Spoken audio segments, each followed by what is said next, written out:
আমি এই খাতার একটি পেজ ছিঁড়ছি, জাস্ট একটা এক্সাম্পল দিয়ে একটা বিষয় বোঝাতে চাই। আমার হাতে একটা কাগজ, এটা কি দেখা যায়? মনে করেন যে এটা একটা ঘড়ি, যেটা আমি আকাশে উড়াচ্ছি, এটা একটা ঘড়ি। আচ্ছা বলেন তো, ঘড়িকে ওড়াবার জন্য ঘড়ির সঙ্গে একটা সুতা থাকে না? এই সুতা আমার হাতে কন্ট্রোলে আছে। ঘড়ি যাচ্ছে তো যাচ্ছে, উড়ছে তো উড়ছে।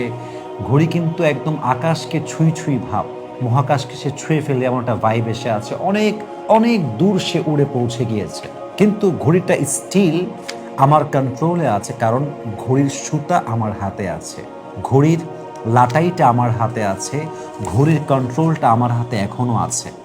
ঘড়ি যদি উঠতে উঠতে দাবি করে যে তুমি আমাকে বেঁধে রেখেছো কেন, আমি উঠতে চাই, আমি স্বাধীনভাবে উঠতে চাই, তুমি তোমার হাতের সুতাটা কেটে দাও। আমি যদি এখন ঘড়ির যে সুতাটা আছে, স্ট্রিংটা আছে, এটাকে কেটে দেই দাঁত দিয়ে কিংবা কেচে দিয়ে, ঘড়ি কিন্তু আকাশে উড়বে। কতক্ষণ পর্যন্ত উড়বে? যতক্ষণ পর্যন্ত বাতাস প্রবাহিত হবে। বাতাসের স্রোত যখন পাল্টে যাবে, দেখবেন ঘড়িটা, যখন কোনো ঘড়ির সুতা ছিঁড়ে যায়, দেখবেন ঘড়িটা আকাশে উঠতে উঠতে উঠতে উঠতে একটা লেভেলে গিয়ে নিচে পড়ে যায়। এবং এই ঘড়িকে ধরার জন্য আশেপাশের মানুষগুলো, বাচ্চাগুলো, যুবকগুলো হুমড়ি খেয়ে পড়ে। যে যেমনভাবে পারে কেড়ে নেয়, কেউ ছিঁড়ে দেয়। ঘড়িটা যখনই নিচে পড়ে যায়, বাস সেই মুহূর্তে ঘড়ির হায়াত শেষ, ঘড়ি শেষ হয়ে গেল, ঘড়ি নষ্ট হয়ে গেল। কারণ কি? আপনি ঘড়ির কন্ট্রোলটা ছেড়ে দিয়েছেন, ঘড়ির সুতাটা আপনি ছেড়ে দিয়েছেন।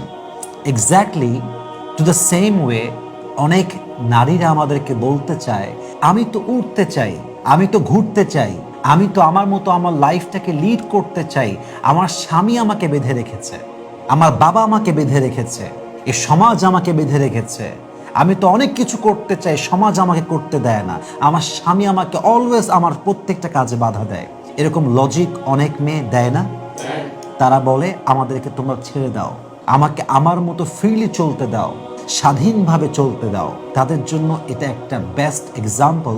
আমরা পুরুষরা যে আমাদের বউদেরকে বাধা দেই যে তোমরা মার্কেটে বেশি যেও না, রাস্তাঘাটে বেপর্দায় ঘুরো না, ফেসবুক বেপর্দা ছবি আপলোড দিও না, বেপর্দা টিকটক করতে যেও না, পরপুরুষের সঙ্গে মিশতে যেও না, আমরা হচ্ছি সেই লাটাইয়ের মতো, যে লাটাইয়ের সুতা ঘড়িকে ধরে রেখেছে।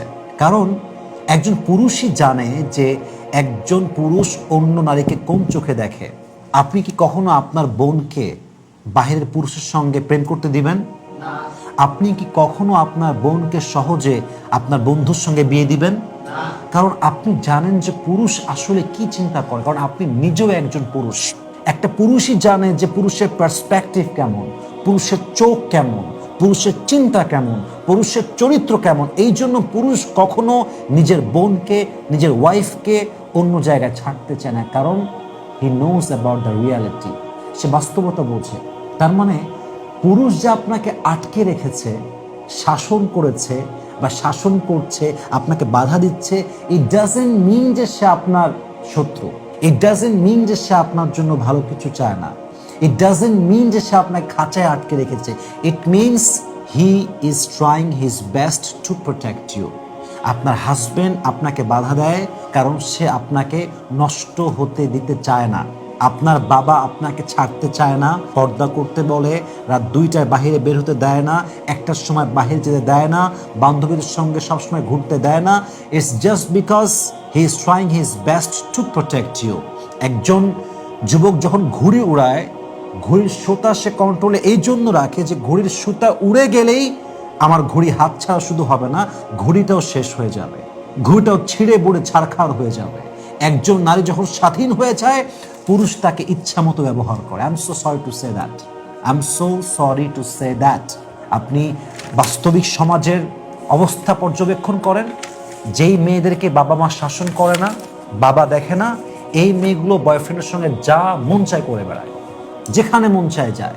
কারণ বাপ মা এদেরকে শাসন করে না, মা এদেরকে মানুষ করতে পারে নাই। এবং এই মেয়েটা যে শুধু নষ্ট হয়েছে তা নয়, এই মেয়েকে যে বিয়ে করবে তার জীবনটা নষ্ট। একটা মেয়ে যে অপবিত্র, যে চরিত্রহীন, তাকে যখন কোনো যুবক পছন্দ করবে পবিত্র হিসেবে, সে বিয়ের পর ধোঁকা খাবে না, সে চিট হবে না, কারণ সে তো ভেবেছে ভালো মেয়ে বিয়ে করেছে, সে তাই ভাববে। তো এই মেয়েকে যে বাবা মা কন্ট্রোল করে নাই, সুতা ছেড়ে দিয়েছে, কেটে দিয়েছে, মেয়ে যা মন চাই করছে, এই মেয়েটার জন্য একটা প্রজন্ম নষ্ট হয়ে গেল, সংসার নষ্ট হয়ে গেল, সন্তান নষ্ট হয়ে গেল।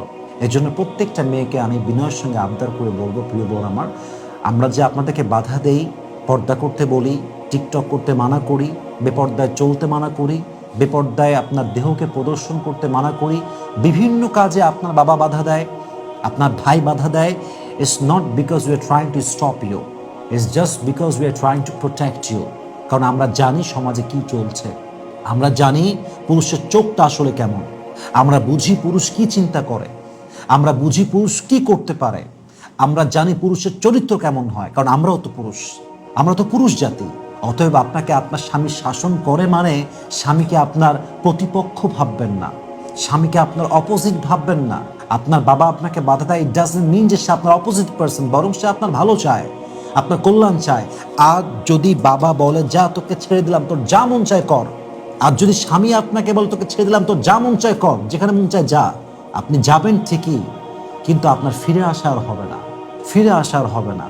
স্বামী বাদ দিয়ে যে পুরুষকে আপনার ভালো লাগে, যে সেই পুরুষ আপনাকে অ্যাপ্রিসিয়েট করে, প্রশংসা করে, আপনাকে স্বাধীনভাবে চলতে দেওয়ার আপনাকে উদ্বুদ্ধ করে যে তুমি আমার সঙ্গে থাকলে স্বাধীন, তোমাকে আমি এই করবো না, বাধা দিব না, ওইটা করবো না, খুব হ্যাপি লাগে। মাথায় রাখবেন, স্বামী ছাড়া যত পুরুষ আপনার সঙ্গে, একদম সোজা বাংলায় বলছি, একদম জবান কেটেই বলছি, স্বামী ছাড়া যত পুরুষ আপনাকে আলগা পিরিত দেখায়, আলগা ভালোবাসা দেখায়, মায়া দেখায়, অ্যাপ্রিসিয়েশন দেখায়, খুব প্রশংসা করে, খুব অ্যাপ্রিসিয়েট করে, মাথায় রাখবেন শিয়াল মুরগি খাওয়ার আগ পর্যন্ত বিনয়ী থাকে, যতক্ষণ পর্যন্ত মুরগি তার বসে না আসে। একজন বিবাহিতা নারীকে কখনো পুরুষ মন থেকে ভালোবাসে না, স্বার্থ থাকে। এবং কি স্বার্থ থাকে এটা বলার মতো প্রয়োজন আমি মনে করছি না, এটা সবাই বোঝে। আপনার স্বামী হচ্ছে আপনার আসল জায়গা, আপনার স্বামী হচ্ছে আপনার আসল ভালোবাসার জায়গা। অতএব স্বামী বাধা দেয় মানে আপনার স্বামী আপনার অপোজিট কেউ নয়, বরং হি ইজ ইউর ওয়েল উইশার। তার বাধাকে আপনি বাধা মনে করবেন না, তার বাধাকে আপনি আপনার জন্য কল্যাণের কারণ মনে করবেন। তবে আপনার জীবনটা বরকতপূর্ণ হবে, তবে আপনার চরিত্র ঠিক থাকবে, তবে আপনার সাংসারিক জীবনটা ভালো যাবে, আপনার সন্তান মানুষ হবে, আপনি ভালো মানুষ হতে পারবেন। ঠিক কিনা বলেন?